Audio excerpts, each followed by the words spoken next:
ये आपके जनसत्ता का आज का संपादकीय पाठ है। देखिए, संपादकीय पाठ ये आर्टिकल, एडिटोरियल आपको प्रारंभिक परीक्षा, मुख्य परीक्षा और इंटरव्यू हर जगह मदद पहुंचाते हैं। यहाँ से एक सामान्य जानकारी भी आप लोगों को मिलती है। इन्हें जरूर पढ़ा करिएगा। आर्थिक मुद्दे हमारे लिए सबसे जरूरी हैं और यह बेहद महत्वपूर्ण है कि हम अपने सबसे बड़े दुश्मन गरीबी और बेरोजगारी से लड़ें। ये लाल बहादुर शास्त्री ने कहा है। अव्यवस्था के रोग से जूझते अस्पताल। आजकल स्वास्थ्य व्यवस्था की खूब चर्चाएं होती हैं कि नहीं होती हैं। तो स्वास्थ्य व्यवस्था पर सवाल भी खूब खड़े होते रहते हैं। ये अस्पताल उपचार का केंद्र होते हैं, लेकिन कई बार बेखुद ही बीमार नजर आते हैं। यह कहने सुनने में अजीब लग सकता है, लेकिन देश के स्वास्थ्य तंत्र की इस सच्चाई को नकारा नहीं जा सकता। जिन स्वास्थ्य संस्थानों पर हम अपने जीवन बचाने का भरोसा करते हैं, वही कई बार संसाधनों की कमी, प्रबंधन की विफलता और बढ़ती व्यावसायिकता की वजह से संकट का कारण बन जाते हैं। ऐसे में यह सवाल उठना स्वाभाविक है कि हमारी स्वास्थ्य व्यवस्था पर ज्यादा दबाव है या फिर इसे खुद इलाज की जरूरत है। आज के दौर में अस्पताल जाना कई बार बीमारी से बड़ा अनुभव बन जाता है। मरीज इलाज के लिए अस्पताल जाता है, लेकिन सबसे पहले उसे भीड़ और कतार में खड़े होकर कई घंटे इंतजार करने की परेशानी से जूझना पड़ता है। इसके बाद कहीं बिस्तर नहीं मिलता तो कहीं विशेषज्ञ चिकित्सक मौजूद नहीं होते हैं। यही नहीं, कई बार सब कुछ होने के बावजूद व्यवस्था साथ नहीं देती। यह तस्वीर किसी एक शहर की नहीं बल्कि देश भर की है। और ये आप लोग हॉस्पिटल गए होंगे तो आप लोगों ने भी अनुभव किया होगा, देखा होगा। देश के अस्पतालों में प्रति 1000 लोगों के लिए औसतन 1.3 बिस्तर हैं, जबकि दुनिया का मानक इससे दुगने से भी ज्यादा है। और इससे स्पष्ट है कि मरीज ज्यादा हैं और जगह कम है। उत्तर प्रदेश जैसे राज्यों में यह समस्या और साफ दिखती है, जहां आबादी इतनी ज्यादा है कि अस्पताल हमेशा भरे रहते हैं। समय के साथ आबादी बढ़ी, मरीजों की संख्या में भी बढ़ोतरी हुई, लेकिन इसके अनुरूप अस्पतालों में स्वास्थ्य सुविधाओं का विस्तार नहीं हो पाया। राष्ट्रीय स्वास्थ्य प्रोफाइल एनएचपी 2022 के अनुसार देश में प्रति 10,000 आबादी पर अस्पतालों में बिस्तर की उपलब्धता लगभग 15 है, जबकि विश्व स्वास्थ्य संगठन के मानक के अनुसार न्यूनतम संख्या 30 बिस्तरों की है। और देखिए, डब्ल्यूएचओ की बात करें तो वर्ल्ड हेल्थ ऑर्गेनाइजेशन की बात हो रही है। 7 अप्रैल 1948 में स्थापना हुई थी। 7 अप्रैल को आप लोग विश्व स्वास्थ्य दिवस मनाते हैं। जेनेवा, स्विट्जरलैंड में इसका हेडक्वार्टर देखने को मिलेगा। यानी हम बुनियादी स्तर पर अभी भी आधे रास्ते में हैं। राज्यों के बीच असमानता का इस संकट को और गहरा करती हैं। केरल और तमिलनाडु जैसे राज्यों में स्वास्थ्य सेवाएं अपेक्षाकृत बेहतर हैं, जबकि बिहार, उत्तर प्रदेश में स्थिति गंभीर है। बिहार में प्रति 10,000 आबादी पर बिस्तरों की संख्या 6-7 के बीच है। इसका मतलब है कि एक ही देश में स्वास्थ्य सेवाओं की गुणवत्ता नागरिक की भौगोलिक स्थिति पर निर्भर करती है। ग्रामीण स्वास्थ्य सांख्यिकी की रिपोर्ट से पता चलता है कि देश के सामुदायिक स्वास्थ्य केंद्रों में विशेषज्ञ चिकित्सकों के 70% से अधिक पद खाली हैं। कई बड़े राज्यों में यह आंकड़ा 75 से 80% तक है। यानी कि ग्रामीण भारत में रहने वाले करोड़ों लोग प्राथमिक के स्तर पर ही विशेषज्ञ चिकित्सक सेवाओं से वंचित हैं। अस्पतालों में संक्रमण की स्थिति भी चिंताजनक है और विभिन्न अध्ययनों के अनुसार देश में 10 से 15% मरीज इलाज के दौरान ही संक्रमण का शिकार हो जाते हैं। विकसित देशों में यह आंकड़ा लगभग आधा है। यानी हमारे अस्पताल कई बार रोग से मुक्ति के बजाय नई बीमारी का केंद्र बन जाते हैं। कई बार हम लोग हॉस्पिटल दिखाने जाते हैं किसी को और हम खुद बीमार होकर लौटते हैं। कोविड-19 महामारी ने इस सच्चाई को सबके सामने रखा। ऑक्सीजन की कमी, गहन चिकित्सा इकाई में बिस्तरों का अभाव और अस्पतालों के बाहर लंबी कतारें, ये दृश्य केवल एक आपदा नहीं बल्कि हमारी तैयारियों की कमी का परिणाम थे। निजी अस्पतालों की भूमिका भी सवालों से परे नहीं है। इलाज की बढ़ती लागत और पारदर्शिता की कमी ने आम नागरिकों के लिए स्वास्थ्य सेवा को महंगा एवं जटिल बना दिया। कहते नहीं, हमारे देश में शिक्षा और स्वास्थ्य ही तो सबसे महंगा है। राष्ट्रीय नमूना सर्वेक्षण के आंकड़े बताते हैं कि ग्रामीण क्षेत्रों में 65% और शहरी क्षेत्रों में 70% लोग निजी अस्पताल का सहारा लेते हैं। और यह केवल सुविधा नहीं बल्कि सरकारी व्यवस्था पर घटते भरोसे का संकेत है।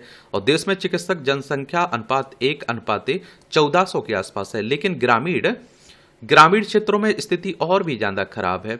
और नर्सिंग स्टाफ की कमी, उपकरणों की स्थिति भी कई कम चिंताजनक नहीं है। कैग की रिपोर्टों में पाया गया कि कई अस्पतालों में महंगे उपकरण या तो खराब पड़े रहते हैं या उनका उपयोग नहीं हो पाता है। यानी समस्या संसाधनों की कमी के साथ साथ उनके प्रबंधन की भी है। केंद्रीय प्रदूषण नियंत्रण बोर्ड के अनुसार भारत में प्रतिदिन 700 टन से अधिक जैव चिकित्सीय कचरा उत्पन्न होता है, जिसका पूरी तरह वैज्ञानिक तरीके से निपटान नहीं हो पाता है। यह स्थिति संक्रमण के खतरे को और बढ़ाती है। इन चुनौतियों के बीच वर्ष 2018 में आयुष्मान भारत योजना की शुरुआत हुई। इसका उद्देश्य था गरीब और कमजोर वर्ग को 5 लाख रुपए तक का मुफ्त इलाज उपलब्ध कराना। यह योजना अपनी अवधारणा में बेहतर थी और इससे लाखों लोगों को पहली बार बड़े अस्पतालों तक पहुंचने का अवसर दिया। मगर जैसे जैसे इसका विस्तार हुआ वैसे वैसे इसके दुरुपयोग के मामले भी सामने आने लगे। राष्ट्रीय स्वास्थ्य प्राधिकरण की जांच में पाया गया कि कई अस्पतालों ने फर्जी मरीज दिखाकर या अनावश्यक प्रक्रियाएं जोड़कर इस योजना के तहत धनराशि के दावे किए और ऐसे मामले में सैकड़ों निजी अस्पतालों को अनियमितताओं के कारण इस योजना से बाहर कर दिया गया। इस तरह के मामलों का मानवीय पक्ष अधिक असहज करता है। एक सीमित आय वाला परिवार आयुष्मान कार्ड के भरोसे निजी अस्पताल पहुंचता है और यही उसकी सबसे बड़ी पूंजी होती है। सतह पर सब कुछ सामान दिखता है, मगर बाद में कई बार सामने आता है अस्पताल की ओर से मरीज के इलाज के दौरान जिन प्रक्रियाओं का दावा किया गया वे हुई ही नहीं है। यानी अस्पताल के लिए उपचार की गुणवत्ता से इतर खर्च के बिल का विस्तार प्राथमिकता बन जाता है। कमाई एक तरह से देश की स्वास्थ्य व्यवस्था में शहरी और ग्रामीण क्षेत्रों के बीच असमानता भी स्पष्ट दिखाई देती है। लगभग 65% आबादी ग्रामीण क्षेत्रों में निवास करती है, लेकिन स्वास्थ्य सुविधाओं और चिकित्सकों का बड़ा हिस्सा शहरों में केंद्रित है। इस प्रक्रिया में समय और संसाधनों की बर्बादी के साथ साथ कई बार मरीजों की स्थिति भी गंभीर हो जाती है। दूसरी ओर शहरी क्षेत्रों में सुविधाएं उपलब्ध होने के बावजूद अत्यधिक भीड़ और दबाव के कारण स्वास्थ्य सेवाओं की गुणवत्ता प्रभावित होती है। यह असमानता केवल सुविधा की कमी नहीं बल्कि स्वास्थ्य सेवाओं तक समान पहुंच के अभाव को दर्शाती है। देश में स्वास्थ्य सेवाओं का एक बड़ा हिस्सा निजी क्षेत्र के माध्यम से संचालित होता है, जबकि सरकारी अस्पतालों पर गरीब और निम्न आय वर्ग की निर्भरता अधिक है। अनुपात 60 से 70% मरीज निजी अस्पतालों में इलाज कराते हैं, जहां सुविधाएं अपेक्षाकृत बेहतर होती है लेकिन खर्च अधिक होता है। इसके विपरीत सरकारी अस्पतालों में इलाज सस्ता है या निःशुल्क होता है, लेकिन वहां संसाधनों की कमी और अत्यधिक भीड़ के कारण मरीजों को कठिनाइयों का सामना करना पड़ता है। यह स्थिति एक ऐसी दोहरी व्यवस्था को जन्म देती है जहां इलाज की गुणवत्ता व्यक्ति की आर्थिक क्षमता पर निर्भर करती है। यह स्वास्थ्य सेवाओं की समानता और न्याय के सिद्धांत के विपरीत है। ऐसे में अस्पतालों की स्थिति में सुधार के लिए बहुआयामी दृष्टिकोण अपनाने की आवश्यकता है। स्वास्थ्य पर सार्वजनिक व्यय बढ़ाना, ग्रामीण क्षेत्रों में बुनियादी ढांचे को मजबूत करना और मानव संसाधनों की कमी को दूर करना प्राथमिक कदम होना चाहिए। इसके साथ ही डिजिटल निगरानी, पारदर्शिता और जवाबदेही सुनिश्चित करना भी जरूरी है। बाकी आप लोग क्या सोचते हैं, अपनी राय आप लोग जरूर बताइए। समस्याएं तो हैं हमारे देश में स्वास्थ्य व्यवस्था को लेकर, शिक्षा व्यवस्था को लेकर। अब आप देखते हैं कि खुशी से कोई प्राइवेट स्कूलों में नहीं पढ़ा रहा है, क्योंकि सरकारी स्कूलों की क्या हालत है आप सभी को मालूम है, जग जाहिर है। इसलिए मजबूरी में हर कोई प्राइवेट स्कूलों की तरफ देख रहा है और प्राइवेट स्कूलों में लूट है। आप देखते हैं शिक्षा किस तरह से महंगी है। तकनीक बनाम उद्देश्य, ये मानव जीवन मूल रूप से विकल्पों का जीवन है। हम हर दिन छोटे और बड़े निर्णय लेते हुए अपनी दिशा तय करते हैं, लेकिन आज के समय में एक महत्वपूर्ण बदलाव दिखाई देता है। पहले जीवन आमतौर पर बाध्यताओं द्वारा संचालित होता था, आज जीवन का बड़ा हिस्सा विकल्पों द्वारा निर्धारित होता है। इस परिवर्तन के पीछे सबसे बड़ी भूमिका तकनीक की है। तकनीक न केवल हमारे जीवन को आसान बनाया, बल्कि उसने हमें यह भी तय करने की स्वतंत्रता दी कि हम अपने समय ऊर्जा का उपयोग किस प्रकार करें। अगर हम इतिहास की ओर देखें तो प्राचीन यूनान के दार्शनिक अरस्तु ने दास प्रथा के बारे में यह कहा था कि दास अपनी स्वामियों को दैनिक श्रम से मुक्त करते हैं और जिससे वे उच्च बौद्धिक और दार्शनिक कार्यों में संलग्न हो सकते हैं। आज हम दास प्रथा को एक अमानवीय व्यवस्था मानते हैं और यह सही भी है। अगर हम इस विचार को केवल एक कार्यात्मक तुलना के रूप में देखें तो आधुनिक समाज में तकनीक कुछ हद तक वही भूमिका निभाती है। तकनीक हमें रोजमर्रा के श्रम साध्य और दोहराव वाले कार्यों से मुक्त करती है ताकि हम अपने जीवन को अधिक अर्थपूर्ण और सृजनात्मक दिशा दे सकें। आज वॉशिंग मशीन कपड़े धोती है, गैस और इंडक्शन चूल्हे खाना बनाना आसान करते हैं, डिजिटल मंच हमें पल में जानकारी उपलब्ध करा देते हैं। इन सब के कारण हमारे पास पहले की तुलना में अधिक समय उपलब्ध है। यह समय एक अवसर है, पर यही अवसर एक चुनौती भी है। प्रश्न यह नहीं है कि हमारे पास समय है या नहीं, बल्कि यह है कि हम उस समय का उपयोग किस उद्देश्य के लिए कर रहे हैं। मानव जीवन केवल क्या मानव जीवन केवल दैनिक आवश्यकताओं की पूर्ति तक सीमित नहीं होना चाहिए। अगर पूरा जीवन केवल खाना बनाने, सफाई करने और जीविका चलाने में ही बीत जाए तो यह जीवन ही की संभावनाओं के साथ अन्याय होगा। जीवन का उद्देश्य केवल जीवित रहना नहीं, बल्कि सार्थक रूप से जीना है। तकनीक हमें इसी दिशा में आगे बढ़ने का अवसर प्रदान करती है। वह हमारे लिए साधन का कार्य करती है, साध्य का नहीं। यहीं पर चयन की भूमिका बेहद महत्वपूर्ण हो जाती है। जब हमारे पास अधिक विकल्प होते हैं तब हमारी जिम्मेदारी भी बढ़ जाती है। हम अपने समय का उपयोग ज्ञान अर्जन में कर सकते हैं, कला में कर सकते हैं, समाज के लिए कुछ रचनात्मक करने में कर सकते हैं, या फिर उसे केवल मनोरंजन और निष्क्रिय उपभोग में व्यय कर सकते हैं। यही चुनाव हमारे जीवन की दिशा तय करता है। आज के डिजिटल युग में यह समस्या और भी गहरी हो गई है। सोशल मीडिया, ऑनलाइन मनोरंजन और अनगिनत डिजिटल विकल्प हमें लगातार आकर्षित करते रहते हैं। ये मंच हमारे ध्यान को अपनी ओर खींचते हैं और हमें एक ऐसे चक्र में फंसा देते हैं जहां समय का बोध ही समाप्त हो जाता है। नतीजतन वह समय जो हमें आत्मविश्वास या सामाजिक योगदान के लिए मिल सकता था, वह धीरे धीरे नष्ट हो जाता है। यह स्थिति हमें यह सोचने पर मजबूर करती है कि क्या हम वास्तव में तकनीक के स्वामी हैं या हम स्वयं उसके अधीन होते जा रहे हैं। तकनीक का उद्देश्य हमें मुक्त करना था, पर यदि हम सजग नहीं रहे तो वह तकनीक हमें एक नए प्रकार की निर्भरता में बांध सकती है। और इस संदर्भ में हमें इतिहास के एक और महत्वपूर्ण मोड़ की ओर ध्यान देना चाहिए। पुनर्जागरण के समय एक विचार प्रमुखता से उभरा जिसे हम साधन केंद्रित तर्क कह सकते हैं। इसमें तर्क और ज्ञान को मुख्यतः प्रकृति पर नियंत्रण स्थापित करने के साधन के रूप में देखा गया। आधुनिक विज्ञान का विकास इसी दृष्टिकोण के आधार पर हुआ। इसने मानव को अपार शक्ति दी, लेकिन साथ ही यह खतरा भी उत्पन्न किया कि हम प्रकृति और स्वयं अपने जीवन को केवल उपयोग और नियंत्रण के दृष्टिकोण से देखने लगे। अगर हमारे विकल्प केवल इसी सीमित सोच तक बंधे रहेंगे तो ना वे मानवता के लिए लाभकारी होंगे, ना ही प्रकृति के लिए टिकाऊ। हमें अपने निर्णयों में विवेक और उत्तरदायित्व को शामिल करना होगा। तकनीक का उपयोग केवल सुविधा के लिए नहीं, बल्कि एक व्यापक और नैतिक उद्देश्य के लिए होना चाहिए। हमें अपने भीतर यह प्रश्न लगातार जीवित रखना होगा कि हम अपने समय का उपयोग किस दिशा में कर रहे हैं। क्या हम तकनीक द्वारा मिले अवसरों का उपयोग अपने व्यक्तित्व को विकसित करने में कर रहे हैं? क्या हम समाज और मानवता के लिए कुछ सार्थक कर रहे हैं, या फिर हम केवल क्षणिक सुख और मनोरंजन में अपने जीवन को व्यतीत कर रहे हैं? तकनीक स्वयं में ना तो अच्छी और ना ही बुरी है, और उसका स्वरूप इस बात पर निर्भर करता है कि हम उसका उपयोग कैसे करते हैं। अगर हम सजग, विवेकशील, उत्तरदायी होकर अपने चुनाव करेंगे तो तकनीक हमारे जीवन को समृद्ध बनाएगी। अन्यथा वही तकनीक हमें एक ऐसे चक्र में फंसा सकती है जहां स्वतंत्रता केवल एक भ्रम बनकर रह जाएगी। विकल्पों से भरे इस युग में सबसे बड़ी आवश्यकता है उद्देश्य की स्पष्टता। जब हमारा उद्देश्य स्पष्ट होगा कि तब हमारे निर्णय भी सार्थक होंगे। तकनीक हमें एक अवसर देती है, लेकिन उस अवसर को अर्थपूर्ण बनाना पूरी तरह हमारे हाथ में है।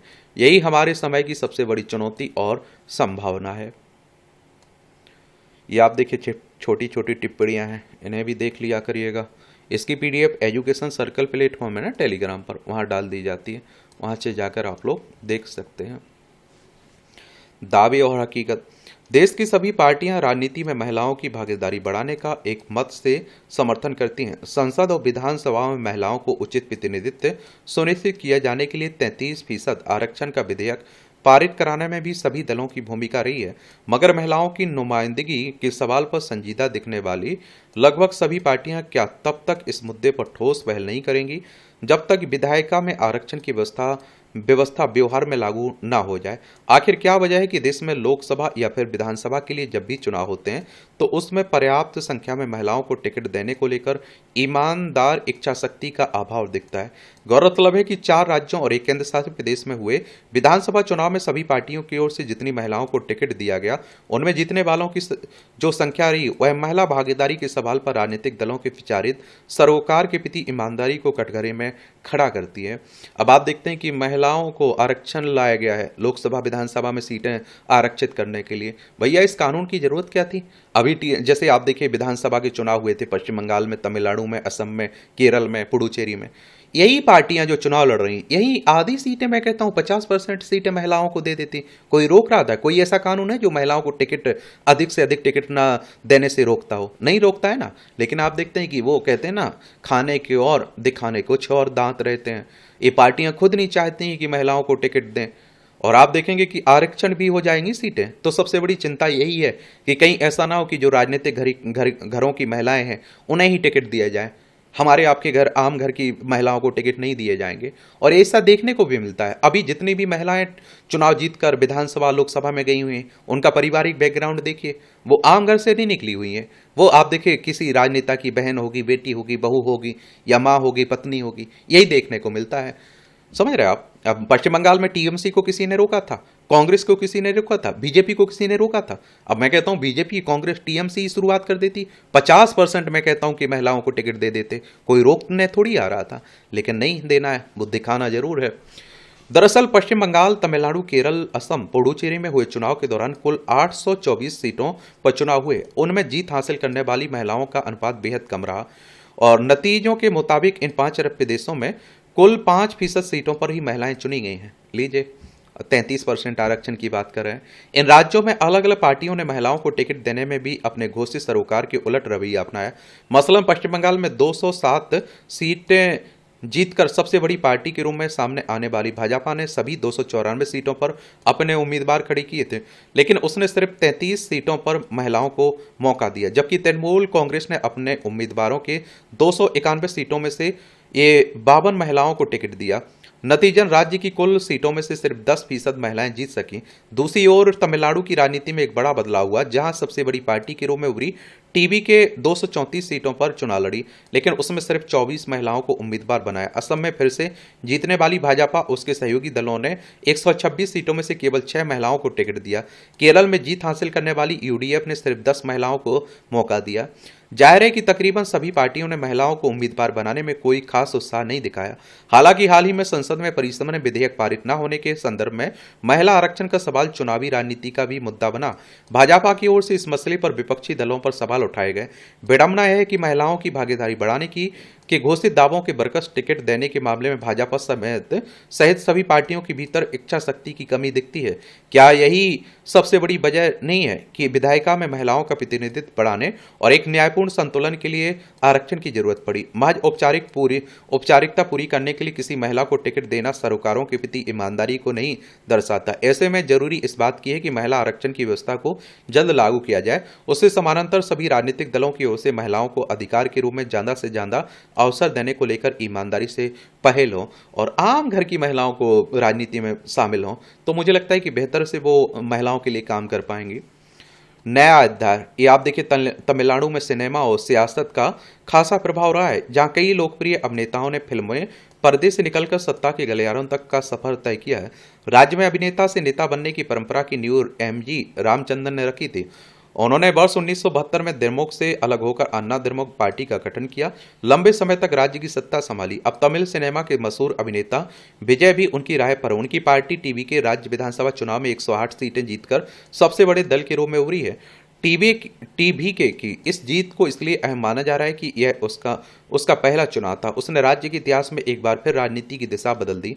इससे पहले यहाँ की सियासत केवल 2 दलों, द्रमुक और अन्ना द्रमुक के इर्द गिर्द केंद्रित रहती थी। हालांकि विजय की पार्टी को स्पष्ट बहुमत नहीं मिल पाया, लेकिन राज्य में उनकी सरकार बननी लगभग तय है। अब देखना होगा कि सत्ता संभालने के बाद वे जनता की उम्मीदों पर कितने खरे उतरते पाएंगे।